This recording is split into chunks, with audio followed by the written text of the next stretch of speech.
Hey, everybody, welcome to Plausible Deniability. Everybody, I'm Michael Cross. I'm Rambo Bullock. Johnny Payne. Look at these, he's coming to the gun show. Woo! Oh my gosh, Plausible Deniability. Johnny's back. Yay! And this time it's Good to personal. see you guys. This time it's personal. Hey, everybody, Part 2, welcome the revenge. This time it's Plausible personal. Deniability. Everybody, I'm Michael Cross. Johnny, you look relaxed and rested. Did you have fun over Labor Day? Yeah, took a little trip to Tulsa with the missus, and Cool. it was great. It was fun. I love the city of Tulsa. It's good stuff there. Yeah, went there for the Tulsa Punk Rock Expo. Cool. So, Sweet. put on by the same people who do the Oddities and Curiosity Expo here at OKC. That was fun. They had some bands playing, lots of vendors. I think that made us decide to pull the trigger on getting a record player, a turntable, and getting into some vinyl sounds. And, Cool. yeah, went to all the great places to eat. Andolini's Pizza, of course. And then for our anniversary, we were going to go out to Kyo, to a really top-notch Asian restaurant. And we pulled up in the parking lot. They had waterfalls coming off over their building. Everything was beautiful. And there was a sign that said, closed for Labor Day. Oh, Close all no. And it wasn't God. anywhere on their website, on Google, on Maps, nothing. So it was like, We made Ah, the man. specialty. we went for after sunset stroll down the Riverwalk they have there, and it was a good time. It's great. Yeah. That's very cool. Went to Wizards Asylum. Looked at one of the local game stores there. Yeah. Yeah. Yeah, I always try and visit one of the game stores when I go. Yeah. Good stuff. The Wizards Asylum, how does that compare to the one in Norman?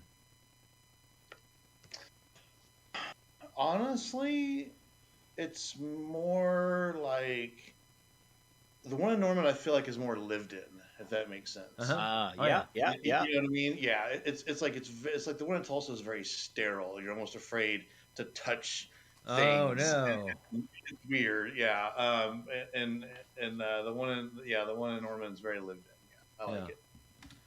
So, That's cool. I've been doing something interesting. So about a month and a half ago, I decided I wanted to, when I go to the gym and I get on the treadmill, I want to start watching some movies, right? So I made a list. I kind of went down a rabbit hole of movies going all the way back to basically when I was born. So all the way back to 67, 68, 69. I was born in 69.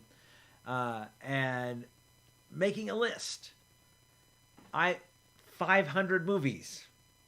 Oh, I knew it was going to be a huge number. I knew it. From like 67 to present day. And so I started that. Already lost 10 pounds, by the way, doing this. Starting with The Jungle Book.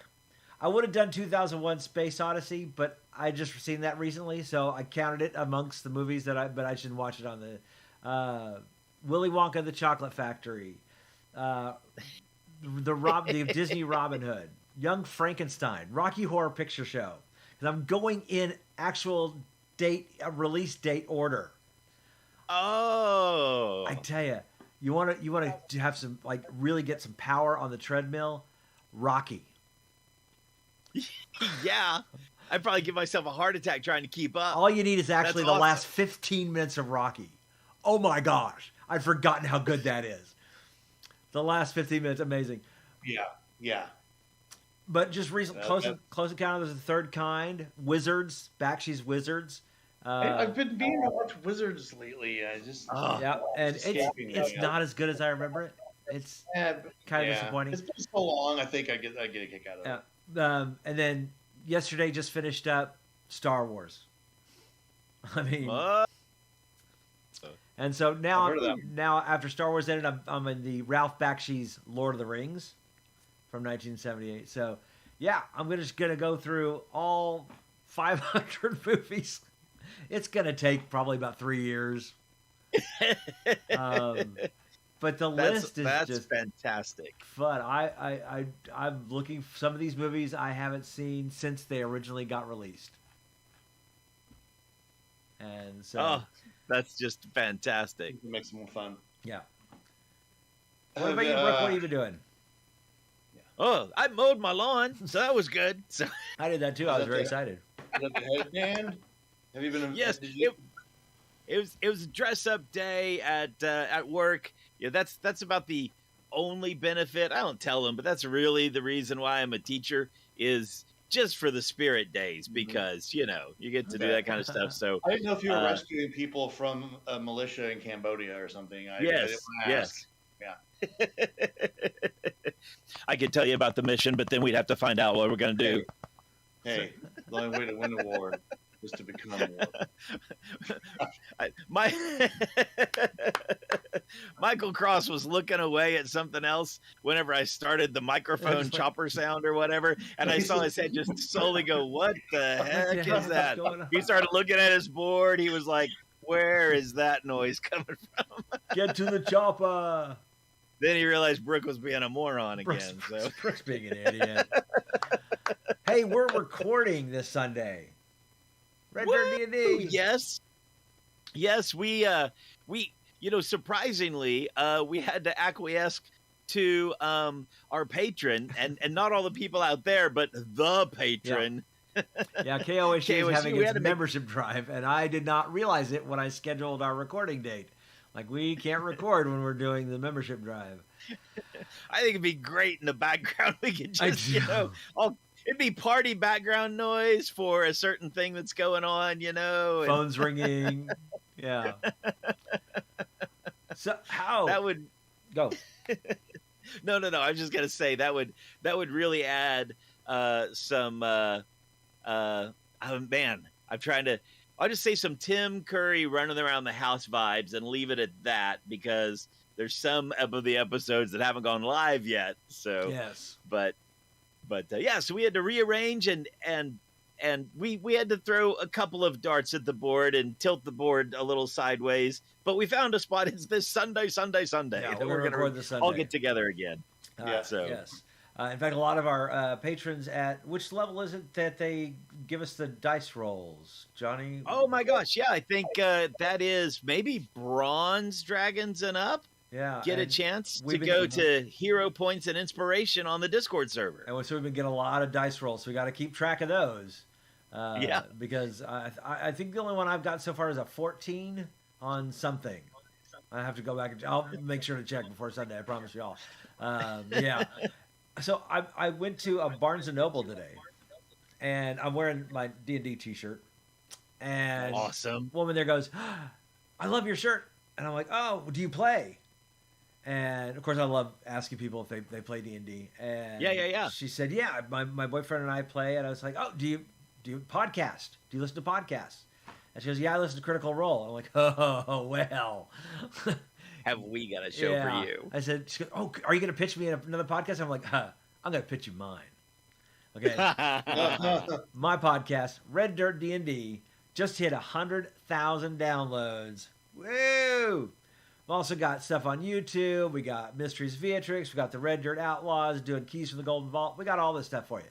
Just check us out. So she's sitting there. She's actually subscribing as I'm talking. I'm like, all right.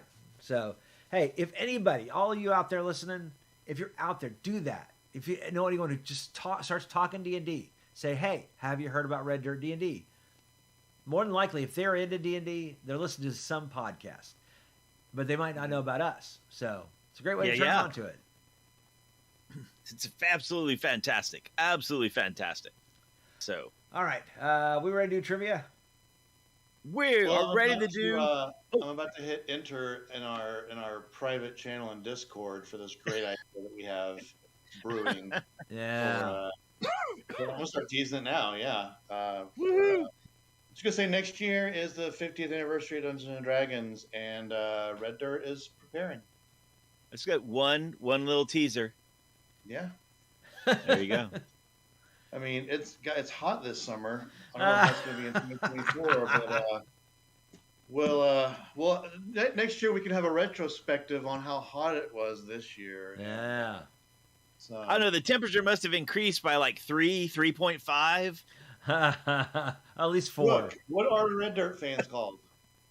You know, Michael Cross always refers to him as partners. You know, howdy partners. Howdy, partners. But we do. We need a fancier name for those. For those folks. So, you know, the Red Dirt Dust Devils. You know, I don't know. I remember there was was it a Reddit or something like that where someone was like, Star Trek fans are called Trekkies or Trekkers, depending on what you want to call them. And, Doctor Who fans are called Whovians. What do you call Star Wars fans? And somebody goes, nerds. I prefer the term geek, but, you know. There you go. So, I don't know. Red Dirt. Yeah, because, I mean, like the critters. Yeah. So, you bet. We have the kobolds that, of course, run the warehouse department and those things. So the tumbleweeds. Oh, that's not bad. There we go. So you guys want to be tumbleweeds? I don't know. It was just Jaska popped up in my head. Where is Jaska? I don't know. But... Now, wait. I don't know. Germs, I think you got something there. Let's just switch that around and call them the Red Dirt Rollers. I thought you were going to say dirty nerdy. Oh. The Red Dirt Rollers. It's not bad. That might be a good one. That's right. Let's roll. That's pretty cool. Germs in the house. Curtis in the house. Hal, of course. Sofa Dog. Woo! So good to see you guys. Shenanigans Unplug, who says there is no lag. I feel like he is ready to come in hard with some vengeance/victory over 2 weeks ago when Ruffles came in and cleaned the house. Yeah. Have we seen Ruffles yet? I haven't seen him. I've not seen his so name people yet. are Okay. like, the crowd is like, start the game. Start the game. Okay, here we go. Here we go with magic and miscellany. And by the way, we are doing trivia at the Extra Life 24-hour gaming event. We're going to be doing it that morning. We're doing trivia that morning. Come on down. It's going to be a blast. It's going to be fun. And come by the night before. We're going to be doing a scavenger hunt featuring the Mysteries of Beatrix stuff. So they're putting all that together. It's going to be a blast. All right. That's fantastic. Magic and miscellany. Woohoo! Does the spell telekinesis allow you to move objects, creatures, or both? Does the spell telekinesis allow you to move objects, creatures, or both? At first I thought it was going to say, does it just allow you to move things? I'm like, well, of course it does. It's telekinesis. But is it objects, creatures, or both? Should be able to answer that one fairly easy. There you go. I must admit, I'm having a little bit of my mic is version fog. There we go. I'm with you. I'm with you, Brooke. So, because I have kind of like a type of thing. So yeah, woohoo! Ruffles, oh my gosh! Ruffles and Falcor. Look at that! He played silent out of nowhere. Completely, he was because he knew that if he didn't say anything, it wouldn't lag at all. So he could just wait until it hits. Boom! Ruffles and Falcor with both. Yes, it is both. Hal, Germs, you can actually shove people. They have to fail their DC, if I remember correctly. But you can shove them. Right. Yeah. Unless it's a willing target. Yeah. Etc. Unless, yeah. Woohoo! So, all right. I've used that on PCs in the Homebrew Pathfinder game before to throw them up to the ceiling and watch them come crashing back down. Always good. As the DM. So it's been fun. Wah-ha-ha-ha-ha. All right. History. What year? Woo! What year did TSR staffing first exceed 100 persons? Was it in 1975, 1980, or 1995? The first year that TSR exceeded 100 persons. 1975, 1980, or 1995? What a great question. And bonus points if you can tell me what TSR stands for. Oh, man, I have an idea in my head, but I wonder if I'm going to be surprised. Okay. We had 3 come in, so we're going to have to take the first one that came down, and that's Curtis Selby with 1980. Aiden, Very Hal, cool. you're right there. Thank you. Sorry. Curtis, 1492. I don't know if we should just delete it because he just ended it with 1492. That's when Columbus sailed the ocean blue. But were there any polyhedral dice on the Santa Maria? That's what I wanna know. Polyhedral dice go all the way back to the Egyptians. Yeah. You bet. Mhm. Oh, Just in case you and the didn't know bonus that. point, Trans-Siberian Rocky Road. No. Trans-Siberian. That's transactional, strategic games or something like that. Yes. Anyway. Yep. All right. Okay. Monsters. What two weapons do Solars use? What 2 weapons do Solars use? Tactical studies rules. That's Tactical the one. studies rules. 1 bonus point for Johnny Payne. I Googled it. Yes. I'll take the point. It's on the book you just have. You can just open the book. It is on there, but it's like really, yeah.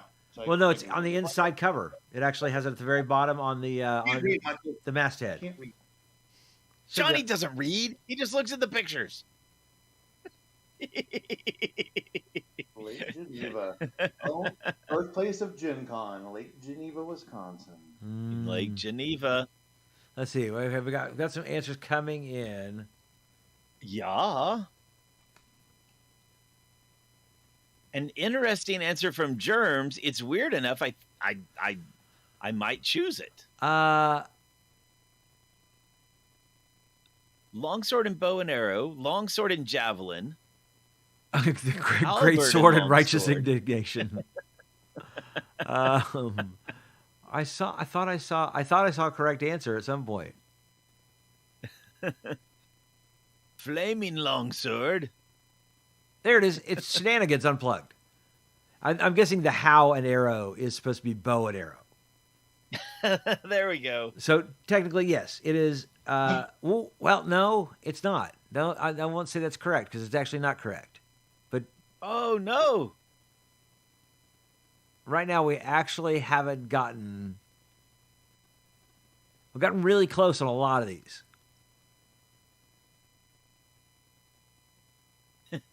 And yes, Ruffles wins on hilarity. You like Ruffles' answer? Yeah. Great sword and righteous indignation. Solars, wouldn't it be like sunbeams Germs. and love? Germs got it. Or... Germs got it. The only reason I would, because it's actually, I mean, you could say just a sword and bow, but because he said long sword, and it's actually a great sword and a long bow. Great sword. So let's go with Germs, great sword, and bow and arrow. So that's yes, right on, right. And Shenanigans Unplugged can come back in like later, but we'll give it to Germs this time. All right, how are we doing on scoring? Who's scoring? Oh man, so far we have not missed, the collective we, as in the Red Dirt Rollers, have not missed one yet. Ruffles has one, Curtis has one, And Germs has one. All right. Ruffles is still in the overall lead for our set with 4 total. Oh, because of that run he had last week. Yeah. Because that run he had last week, which is bam, bam, bam, bam. All right. Adventures. Here we go. Oh, you're gonna love this one, guys. Get ready. This is gonna have to be who gets in fastest. How many dungeon levels are there in Tomb of Horrors? How many dungeon levels are there in Tomb of Horrors? I have to lose some street cred, some nerd cred, because I actually don't know right off the top of my head. Although I think I have a really good guess, but Yeah. oh, I don't know. I tell you, I told you, I took the 5e version that was in the Yawning Portal and ran my characters through our Saturday night group through it, and they all had the ability to fly, so they had Yes, no you mentioned problem that. whatsoever with that thing. Aiden. Aiden with the correct answer of 1. One level. Whoa. Now, yeah, it is. Now it goes underneath. You can dig underneath, and you can do other things. You can go up and down. But remember, a level it's only switches level if you change a map. Yep. As long as it stays on that same single map, and it does. Everything is all on that single map. So 1 level. So Aiden got that one. Way to go, Aiden 06. Woo! I wouldn't be able to find it probably now, but the other day I was scrolling through the TikTok or the InstaWebs or something like that, and there was a lady doing a little bit of dungeon a day. That's what she's doing, or a room a day. Yeah. Room a day for a dungeon. 365. Oh Yeah.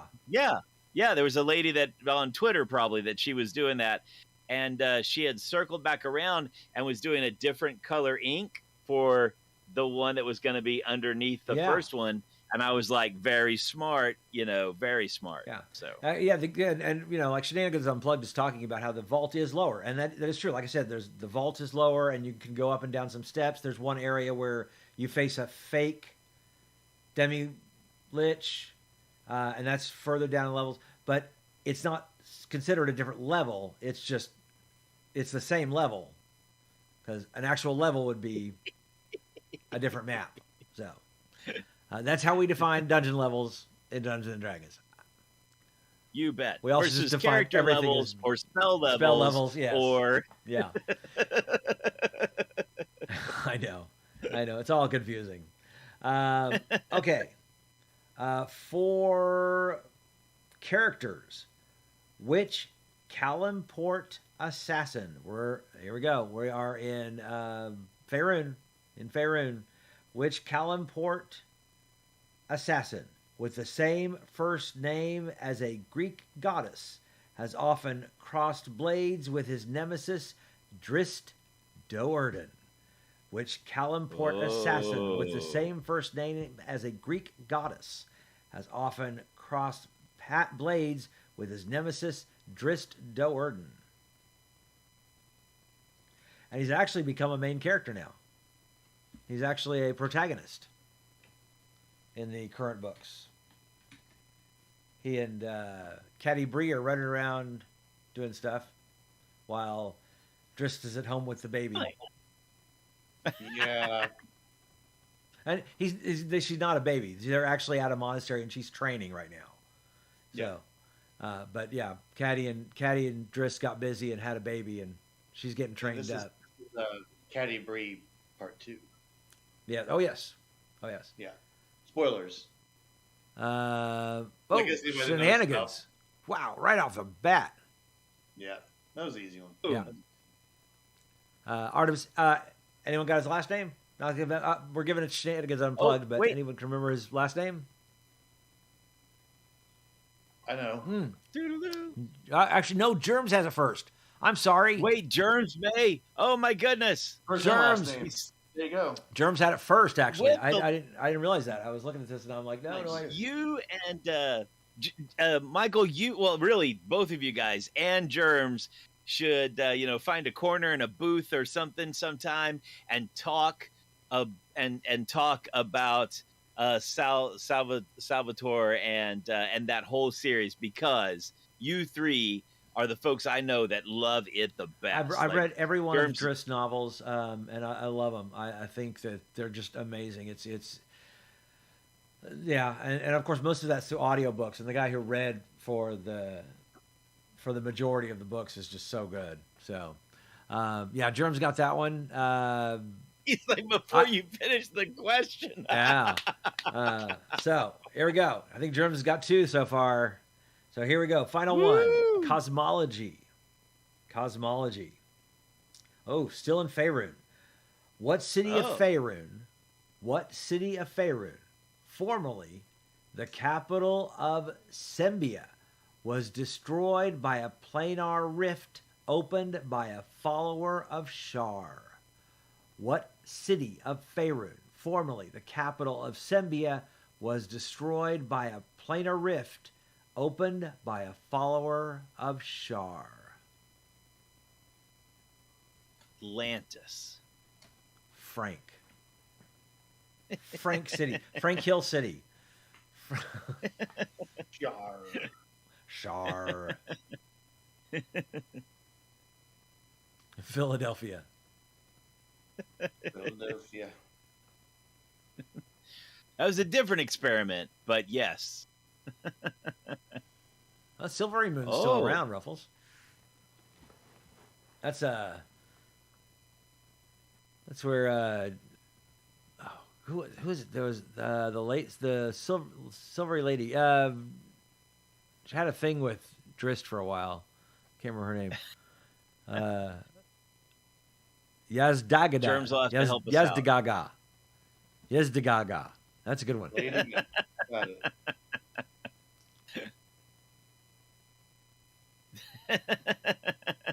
Taldar is not correct. Not No. No. Red Dirt Capital City. There we go. Yeah, someday David Holt's going to give us the key to the city. I love it. That'd be great. We've got, it's a little while now. We got, rolling into the new year, but we've got Campaign 3 is doing some world building. Red Dirt Campaign 3 is doing some world building. Yeah. And we don't have a name yet for the city location that we're starting. We kind of have a placeholder in all of our texts that we're just calling it Clockwork Chicago for flavor. So that would be cool to take nominations for that. Yep. Shenanigans Unplugged. Ortolan is correct. Oh. It is Ortolan. Yeah. Spelled with a U, by the way, not an E, but yeah, I know what you're going for. Ortolan is the correct answer. We got it right the second time. There you go. Yeah. So Shenanigans Unplugged got that last one there. And so how are we looking on scores? Well, Shenanigans has grabbed one. Germs grabbed 2.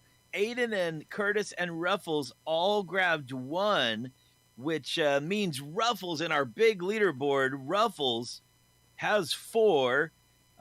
Curtis now has 2, and everybody and Germs has 2. So we have enough folks on the board for a top 8. I think that's for sure. Yeah. With S. Jones and Don Mills joining us and Hal joining us weeks past. So look in the Discord server for me to upload a little graphic for that a little bit later on. Yeah. That's awesome. That's awesome. What else is going on, guys? Woo. There. Have you, John, yes, seen Ahsoka? Yes. What do you think? Oh. It's a real slow burn. So much so that there's a scene where they figure out a location of something. And that scene of them like, where is it? It's here. That's where this is happening. I know that place. So-and-so works there. We should go. But man, the clock is ticking.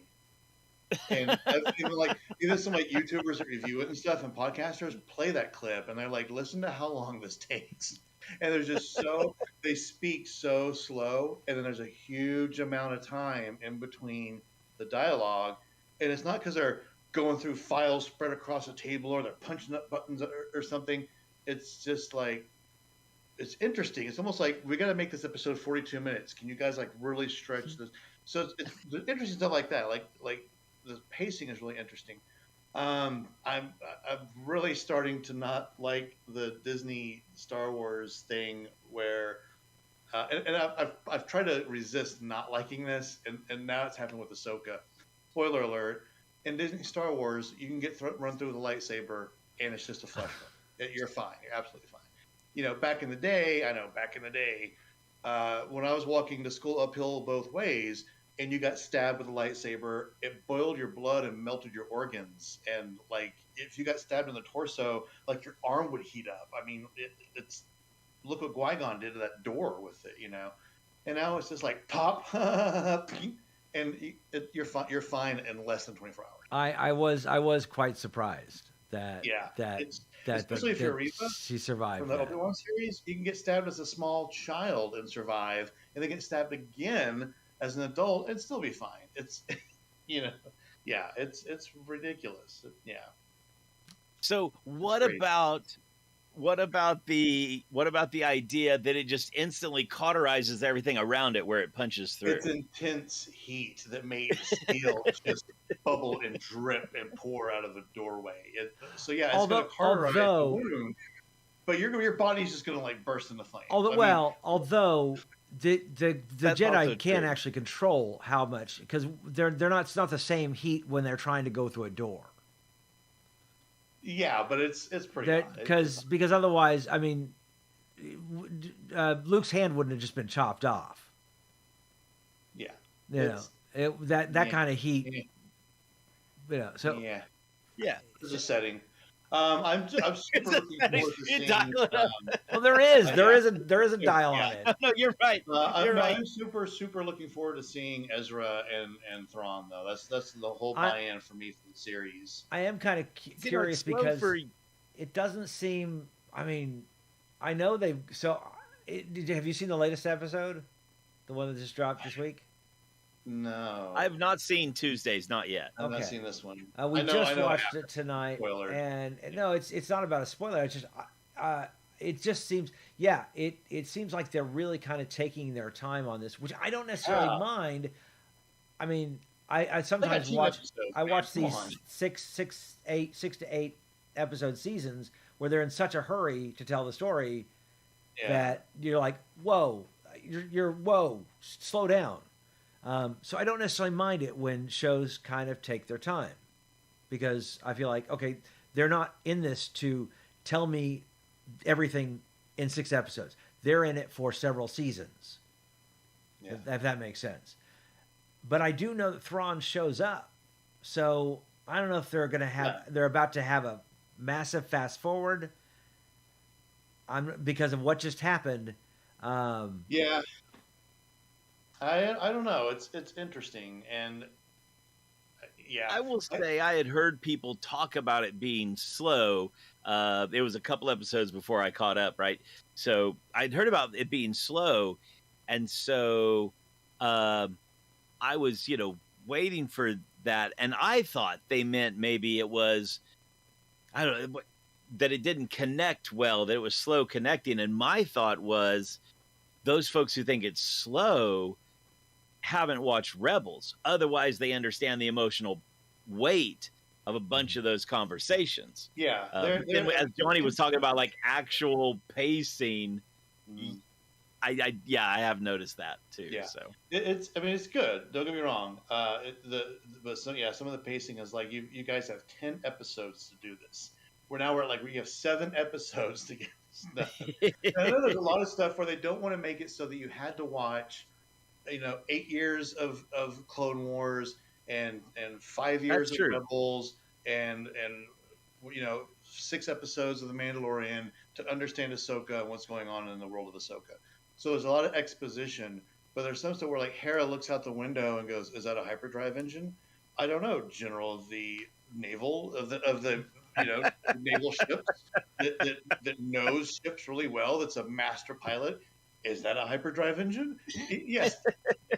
So we had to go through this a little bit. Yeah, there's some stuff that's like really telegraphed out that you're like, okay, we like those of us who watched it all know it, and you've telegraphed it enough that it's known, but you're still going to finish this out. And now it also never watched Star Wars in their life. Episode 2 of Ahsoka is the first time they ever watched Star Wars, so let's really explain this in exposition for them. Yeah, but that's possible. They've got to figure it out. They've got to do that though.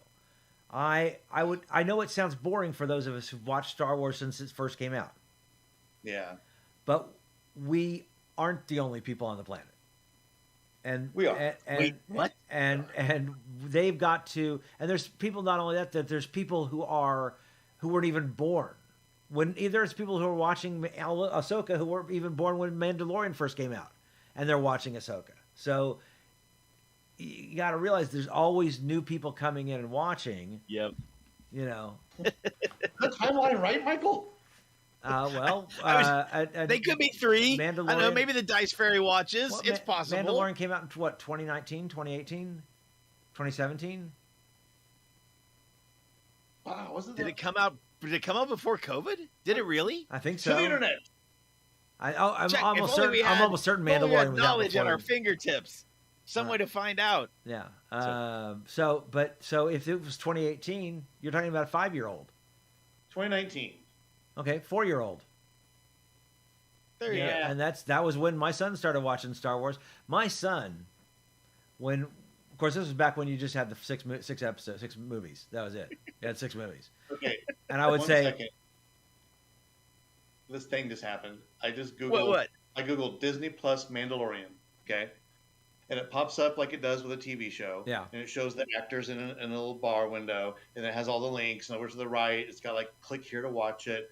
And over in the bottom right hand corner is Baby Yoda, Grogu. And there's an arrow pointing down at him. And when you click him, he puts his hand up, and the picture of the cast like No way! flies up No way! and slips away. that's fabulous. I love the text at Google so much. Oh, when you click it, it just scrolls down and does it to the next thing. He just pops out the next chunk of the search results. What's playing is just dangling on the screen. Anyway, it says, "Stop making me feel." All of our viewers are now in another window going, Yeah. "What? What? Cool." Yeah. It just said, "Stop making me feel old, Dad. I'm on 17." Yeah, but it was true. When we would go to bed, and I'd say, and he wanted to watch the Star Wars movie. I'd say, pick a number between 1 through 6, and he'd pick one, and that's what the movie we would watch. Yeah. I look at it like this. As far as like the explanation goes, like people like preteens and young adults who are watching all the Disney stuff right now, they shouldn't have to. Dude, we grew up so confused because our first exposure to Star Wars was the first Star Wars movie, and what was it called? Star Wars. A New Hope, episode 4. It wasn't called A we New had to Hope. look at that mystery. It was not called A New That's Hope. true. That's No, true. it wasn't. That's true. It was called You're Episode exactly 4. We had right. to live with that mystery. Yep. Where 1 through 3 didn't exist. The internet didn't exist. The theory crafting, George Lucas made a series of 9 movies about the Skywalker dude, and they only liked the middle pieces. They said make that as a movie instead. Yeah, we had to hear. It was insane. I don't know how I knew anything. I don't know how I knew anything in the 80s. Encyclopedia Britannica, and you treasured that dude like spell books. Yeah. By the way, also out of the movies that I'm watching, watch Close Encounters. How much different that would be if that were done today. Yeah. Because I was like, they're having to call each other on hold on, somebody put them on hold because they got to wait till they get to the phone. And Yeah. if you could Google this stuff. The keyboard would have been played by Lizzo or something, It would be. But the mashed potatoes would have been like microwavable mashed potatoes, and they wouldn't have really stood up to the microwave mashed potatoes.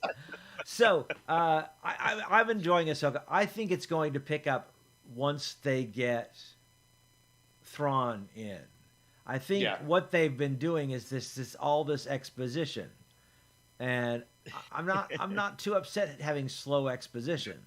Well, Thrawn's been teased also since back in like Obi-Wan he was teased, and the Mando season.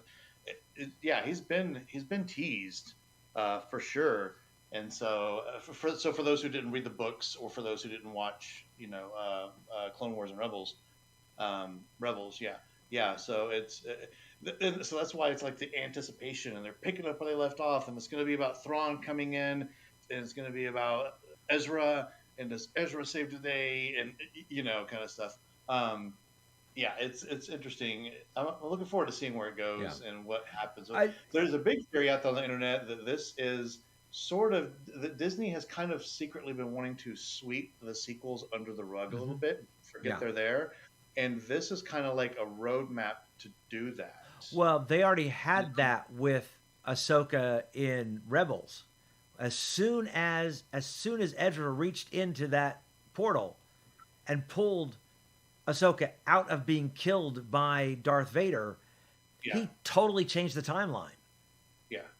So, I think Disney, and Disney has a way out to make that the Kelvin timeline. Well, and maybe they don't even have to do that, because I was chatting with Curtis. Curtis was one of those folks. I was chatting with a couple of buddies, And, you know, itty bitty spoiler, that star map goes to a different galaxy, you know. Yeah. And so we have always been once upon a time in a galaxy far, far away. If we go to a different galaxy, then none of this has to really hinder us. Yes. We can be over here with brand new creatures, brand new lore, brand new things. Yeah, the way that one of the big theories put out is if everyone except for the people directly tied to the sequels goes there, that's a whole new pickup where you left off at you know, in this era of Star Wars. You And they're have gonna to keep it watch. Star Yeah, Wars. you have to They're not watch this gonna- past Tuesday's episode though, because that's what I was thinking too, and then I got completely thrown out the window. No, that's another problem I have Oh. with Ahsoka is the whole go to the other galaxy thing, because the distance in there is insane. Even like, you know, having the big hyper jump ring with Star Destroyer level engines on it is a big deal. But also, you know, I had a terrible childhood. It's no secret, and books were my escape. But I read a lot of Star Wars books, and the New Jedi Order, the Yuzan Vong came from a galaxy outside Yes. of the known galaxy. And they were the guys who were they were the species who they didn't exist in the Force. Oddly enough, everything was organic. Like their ships literally grew on vines. Yeah, it was And- views that's on really Vong were cool. very cool. Their weapons were like Venus flytraps that would open up and could pull gravity. And so when your X-wing is that's flying really by, cool. it just pulls your shield right off, and then it shoots spores at you, and the spores break your cockpit, and you blow up. Yeah, and so all the kids, Luke and Leia's and Han's and Mara Jade's kids, had to like turn to the dark side, and it's like I can't control you in the Force, but I can control everything around you. So here, no air, boom. Here, lightning in that general direction that you can dodge because I can't make it hit you. But the Yuzan Vong threw a planet at Chewie. They killed Chewie by dropping a moon on him. Yeah. Spoilers, it happens in the first book, written by R.A. Salvatore. Yep. Yes. Yeah. That was why when the sequels came out and they're like, Chewie's alive? Chewie's not alive. He got a moon thrown at him. Because Disney threw out all the books. Yeah. Yeah. Honestly, one of the which they had to do. I understood why they did that, but yes. He said it one time and never said it again. Never gave this reason again. But when asked why he killed Chewie, he's like, I did every author in the world a favor, because it's so hard to write that exposition of conversation between Chewie and Han. It's like Chewie grunts, and then Han says something that lets the audience know what Chewie said, while he's also responding to Chewie. Yeah. You know, so they made it easier. Something in the chat, completely off topic of Star Wars, is there something happening at the Blue Note? Heck yeah. At the end of October, on the last Sunday of October, where the frick is my cursor? Yeah, October 29th, I think. My cursor. Wow. My cursor's really You having trouble. guys- Let's get over here. You guys out there in chat world and patrons and Red Dirt fans. There we go. October 29th. Made the first Blue Note so exciting that we didn't even get a chance to kind of say yes or no. The powers that be came to Michael Cross and was like, we need to do that again. So they want you guys back. They don't care about us. You guys made that place rocking, and they want the we've got a name, I can't reveal it yet, but Dungeons and Dragons 2, they want that back. They want you guys back. It's gonna be so good. Oh my goodness, it's gonna be so good. It's with the artwork. There's some artwork coming from Carday. So good. Oh my goodness, you're just gonna love everything about it. Yeah, Mark is gonna be DMing again. It is Dungeons and Dragons 2. You meet at a tavern. Subtitled the Audience Strikes Back, and it is going to be so much fun. And be paying attention soon. We'll be releasing links to make sure that you get in on ordering your food, get in on ordering your table. Because I tell you, I think there were at least 4 or 5 people that I ran into over MiracleCon that said they regretted not being at this event. So the next one's going to be even more full. So you'll want to definitely get your reservations as soon as possible. We'll know more about that in the next couple weeks. So Don Mills in the house. Don Woo! Mills. There may be some Police Academy-esque shenanigans going on with sound effects and role play, but no, not necessarily that same bar. It's OKC's Blue Note. I don't know. So. Yeah. They were really excited about how well it turned out. Oh, my gosh, we just lost Johnny. Oh, we lost Johnny. One of the monsters must have got him. And that's going to do some weird things to my... We'll play till he comes back. Yeah, so yeehaw! Let's just. Yep, Mark Crawford's going to DM that show again. He has an incredible idea. The very germ of it actually started on the previous Plausible Deniability. Yes. And by the end of that show, he was sending screenshots of notes to the team. And I tell you what, I want to be in the audience is really what I want to be, because it's going to be, you guys are going to have so much fun. Blue Note, October 29th, noon to 3. Put it on your calendars.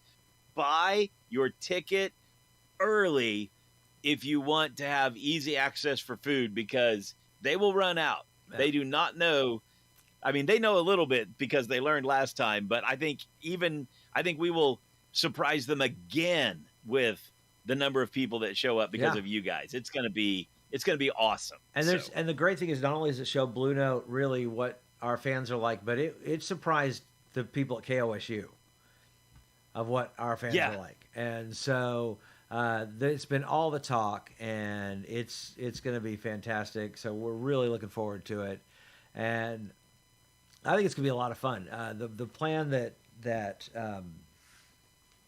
Mark has is just so much fun. It is, and as Mark had talked about, this is something new and unique. No one else is doing anything like this, and so the more we can get the word out that we're doing this, I think the more chances of us doing things like this, because people are asking us.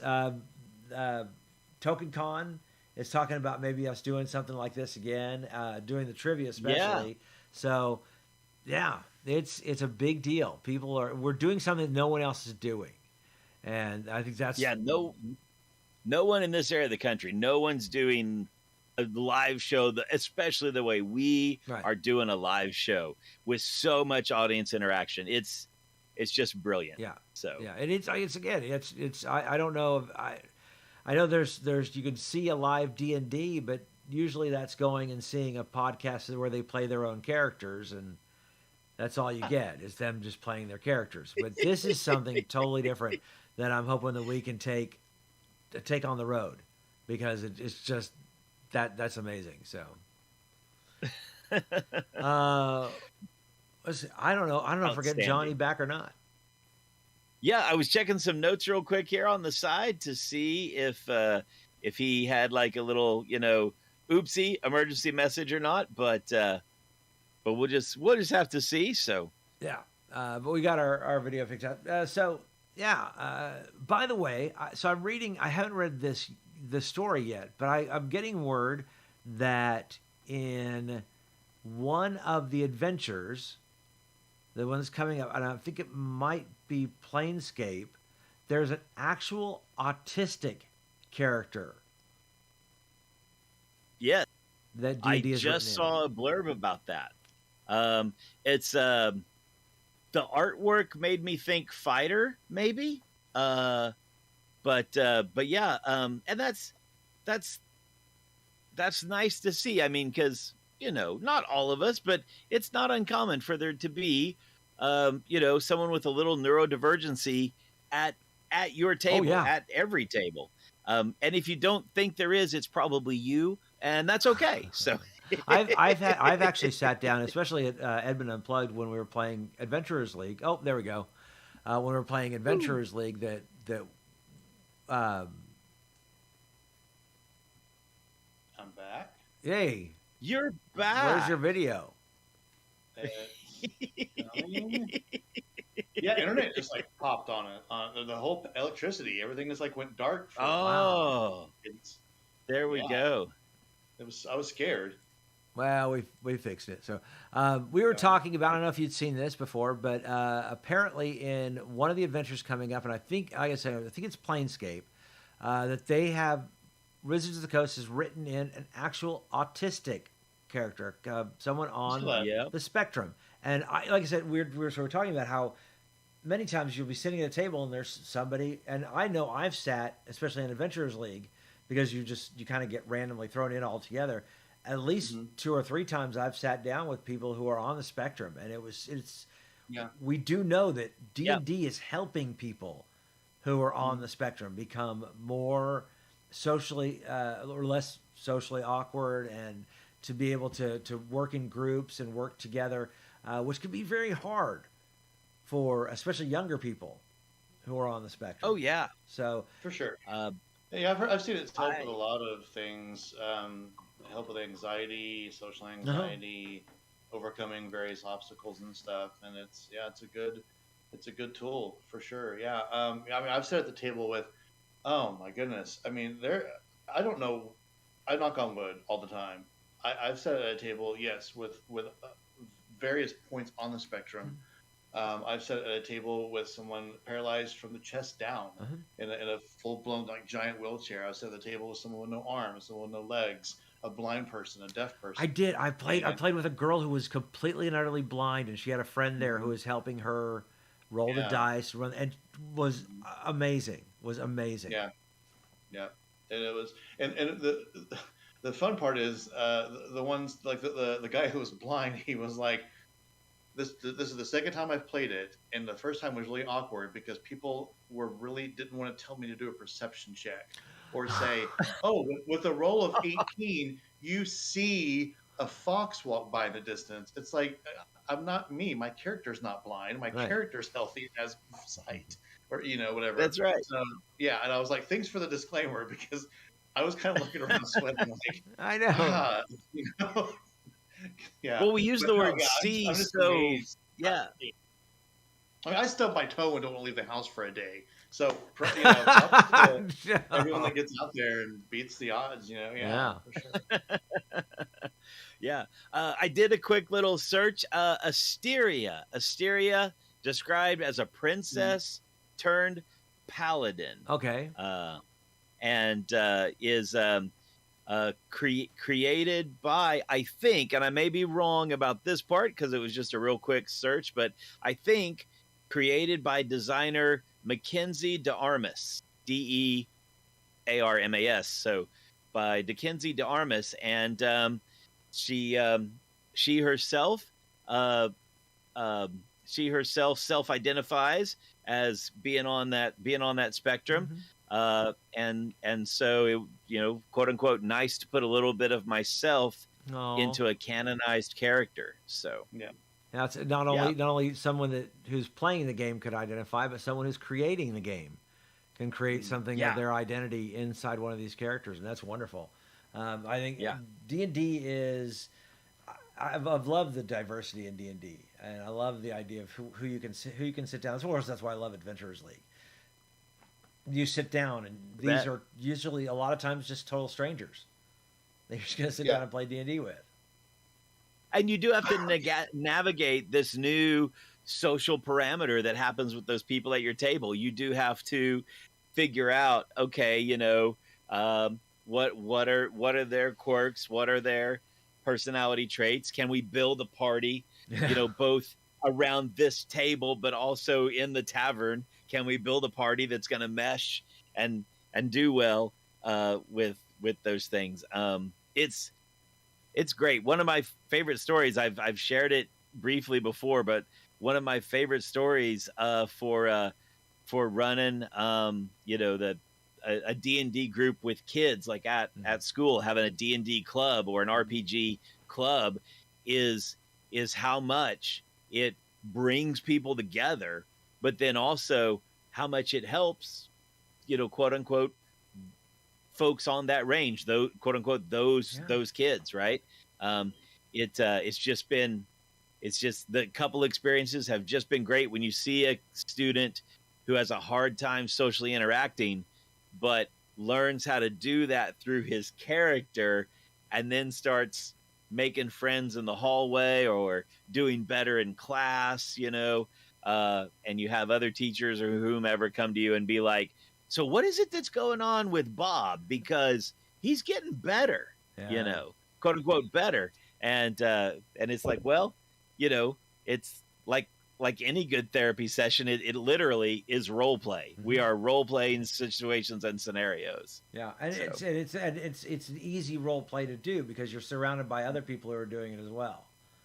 Yeah, it's not, and unfortunately, what happens usually is it's a therapist and a kid who are just trying to figure something out. But this is an entire table of people who are accepting you no matter what you do. So let's now just all play characters. And it's fantastic. The more that D&D can do stuff like that, the better it's gonna be for everybody.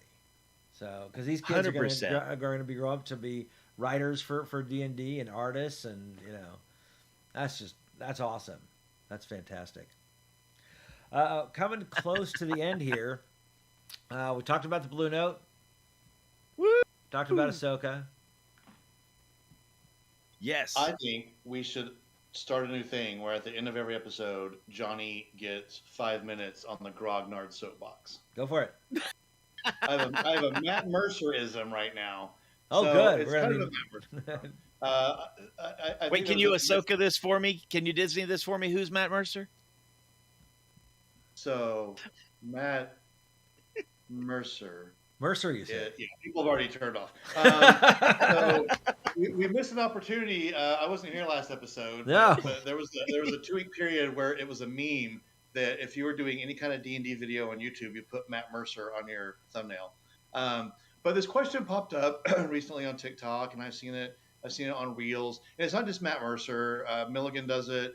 I see even like XP Level 3 talks about it a lot. Anybody who's got a camera and a microphone and is asked a specific question, and I'm going to get to the point here in a second, gives the same answer. And the question is, what's one thing every new DM should remember? What's one thing every old DM should remember? What's one thing that you have in your bag of tricks? What's one tool you always bring? Is questions asked the DM. And the DM always stops and thinks like they don't already have this answer loaded in their back pocket. And it hits them, and they make the face of it hitting them. And they say the same thing. If a rule is keeping people at your table from having fun, throw that rule out. And at conventions, it is responded to with thunderous applause. On the internet, it is responded to with likes and thumbs ups and yes queens. And other than encumbrance, which I think so many people just throw it out by default that people forget that encumbrance is a rule, and silvery barbs, I can't think of the last time I sat at a D&D table and saw a DM go, you know what? I don't like the way that does it. Let's make it fun. Or, hey, you're right.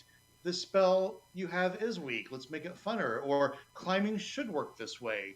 Do we all agree? And it's just hard pressed rules, except for, like I said, encumbrance and falling damage is almost always homebrewed. But on an individual basis, and I think that's the way like Matt Mercer and DM Milligan and the others are answering that question is on a case by case basis. And I don't think it happens as much as you would think it does based on the audience response to that question. What do you guys think? You're right. But I usually play Adventurers League where you can't necessarily willy-nilly do that. Oh. Right. But also, our podcast is an Adventurers League. We could change things, or... And we have. Right. And we have your Saturday night group, and stuff. Yeah. But we have changed things because, especially because I think, well, for one thing, I think that's why things are now no longer just chaotic evil or neutral evil. They are typically chaotic evil or typically neutral evil because did one of our DMs change that, or did Wizards of the Coast change that? That's what I'm saying. Wizards of the Coast changed that because they were like, you know what? It's not true. Not all orcs are going to be chaotic evil. Not all kobolds are going to be, you know, so I think it's Wizards of the Coast. I think was responding to DMs doing that, to DMs going, you know what, I got good kobolds sitting around, and you're saying that they're chaotic evil. I think they're responding to that. But I think though you're hearing those answers of do that from really top tier DMs, right? And I think it's hard for a lot of DMs to consider doing that because they're either, well, these are the rules. Like I need to make sure I do this right, you know, and I don't know if I should change that and also, or not. I've seen it go the other way too. I've seen DMs go, well, I don't like that rule, so I'm going to change it. And as a player, if I was a player and I had built my character on that you just went, that's no, I don't like that anymore. For example, silvery barbs. I mean, I know they don't like silvery barbs, but if I've got a character that's based off of that having that spell, and my DM came in and went, nah, don't play. I don't want. That's where in session 0 you talk about no silvery barbs, and here's how fireball works, or or something. Here at my table, here's how these 4 things happen, and then so at character creation, don't build your character that way because that's not how it works at this table, kind of a thing. But that's what I'm saying. So just throwing out the rules willy-nilly, I think also becomes a slippery slope as well, because then you're not playing 5th edition Dungeons and Dragons. You're just playing a game that could be called, "Hey, look at me roll dice." Dice and adventures. Yeah. What about the trope of rulings or rules not rulings, or rules or suggestions? Or rules as written and rules as like page 7 of the book. If any of these rules keep you from having fun, change them. So one of the rules of D&D is to change the rules while you're playing them. So that still keeps it D&D. That covers you with that umbrella. The only reason this came up was I've been playing Baldur's Gate 3, and there's stuff in Baldur's Gate 3 where, well, let me ask you, Michael Cross. I'm a wizard wearing a robe, and someone casts fireball, and I fail my save, and I get hit. I take some damage. Is my robe burned? No. Magical fire doesn't burn things. But in Baldur's Gate, you can cast fire spells on barrels of oil, and it will cause an explosion in the room. Or you can cast grease, and then someone else can cast something across it, and now the puddle of grease is burning, and when people walk through it, now they have burning. And I'm like, I before have played in games where fire burned. It didn't matter if it's magical fire or non-magical fire. And I've also played in games where magical fire does not ignite anything and doesn't catch things on fire. And it's just table to table is the difference. But I just say it's been a while since I've seen the let's bend it where it does do it instead of do it by the rules where it does. I think it's for as far as fireball goes, the reason we don't say that it catches your clothes on fire is the same reason we don't do encumbrance. Because are you ready to go have to shop for new robes now? Because you're now naked walking around in a dungeon. Okay, so no. Yes, you can burn the grease, and you can burn, things will burn. You can burn the curtains and stuff like that. Yeah, your robes didn't get burned because, again, you'd be running around the dungeon naked. It's the reason why we don't include encumbrance. It didn't burn that, but it burned all the dry leaves that you have in your pouch that might be material components. So now you're hindered a little bit because of that. Also, material components are hand waved a lot and stuff. It just popped up because I was listening to a podcast talking about it while I was playing Baldur's Gate, and I'm like doing stuff that you can't do. You usually don't do in D&D because it's a video game. And I'm like, that's a good point. I want to bring that up. That's an interesting question. Yeah. But I do think that certainly rules can be changed, but I've heard podcasts or like grognard DMs who are like, well, I would just change that rule, and I'm like, if I was a player, I'd get pretty pissed at the table. Because you just changed the rule on me that change it before I build my character. Well, but that's the problem. Is usually what they're when they say, "What would you change?" and all these DMs go, "Oh, just if there's no rules, having fun." That what they're talking about is not having a session 0 to make that change. They're saying whilst the game is playing, they're going to change this rule, and I'm like, okay, then Yeah. I do like rules. The rules do belong in games. We have rules because otherwise they're not games. They're just us sitting around a table rolling dice. Yeah. I mean, I've been on the end of it before where it's like I built my character to do this, and the DM is like, "Oh, that spell never works out at my table, so here's this." And I'm like, I built my whole character around this spell. Yeah, Yep. or an ability, not just spells, but an ability, or there's features feats or something, or even worse is when they go, "Oh, I just think every character should be able to do that feature." Yeah. Then my character is no longer special.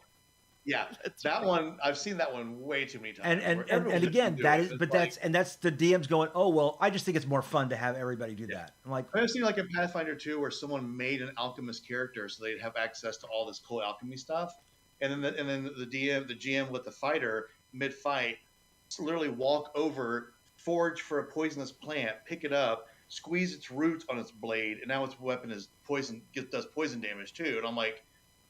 Yeah, and the guy that played the alchemist was like, "Then why did I make an alchemist?" Yeah, and Aiden and I've had a lot of talks about that with the fact that it annoys us when some because this has become almost a rules as followed. We'll just anybody can do this. I'm like, well, then you're taking away those abilities from people who have.